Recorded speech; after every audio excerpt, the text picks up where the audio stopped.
We have to see ourselves as practicing humanity. We're practicing being people. We never really get it. Now, in Montana, almost everybody has a pickup truck in their family of some sort, especially if you live within even a mile outside of the city. You need it. We have 3 pickups here, all kind of snowmobiles, snow removals, side by sides, quad. It's just how it is in Montana. So why are all these little bitty women like me, you're driving these huge pickup trucks? Thank God there's a step side. Otherwise I'd fall out of it, but it's still funny. You go into town, you go out to dinner, you have on a nice dress, even a formal, and you're in your pickup truck. And your pickup that you're taking may have a plow on the front. But that's Montana. It's normal for here. So the boundary situation is that's normal.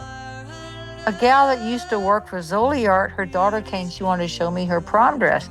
She pulled into the driveway and there was snow, and she had her big old pickup from a 350 diesel, probably from the 90s, and on the front was a huge plow. She gets out in her heels and toddles over. It's normal for us. It really is.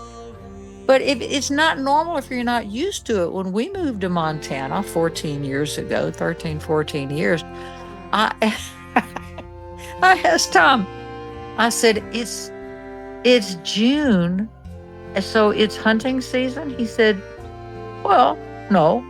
I said, why does everybody wear camouflage then? Because it's Montana. We have camouflage wedding dresses here. It's what it is.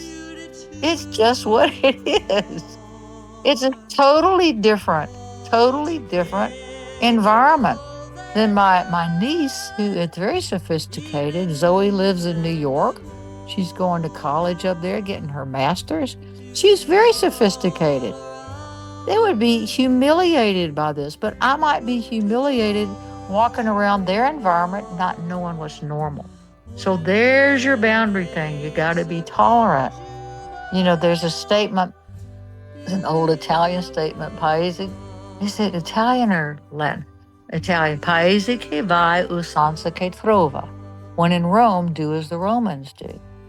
In other words, find some way to meld a little bit. Unless you're like my husband, he doesn't care if he melds or not. He's just gonna be himself. He's totally authentic. Totally authentic. He showed up at a formal dinner a couple years ago. Governor Gianforte's wife had this wonderful, wonderful fundraiser for libraries in Montana for books. And I had on this fun formal dress. I had to be there first. Tom shows up in the middle of it in his hunting gear. I said, sweetie, you have mud on your boots. He says, oh, it'll fall off. Nobody thought a damn thing about it. So this is our environment. Montana, you need a passport to come here. It's very different. But in no way in my life when I was growing up in Birmingham, Alabama, in that hoity-toity society, would I have ever thought this was normal. Never. I would have been humiliated. So you will grow and you will change and you will find different boundaries.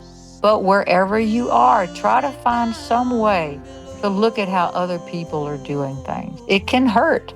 It really is going to hurt, but so what? I think RP, the reality pirate stories, help with that a lot because he's an expert at figuring out how to fit into whatever strange situations and locations he finds himself in. Yes, he's definitely my alter ego. He's totally authentic. The reality pirate is RP. He's authentic totally.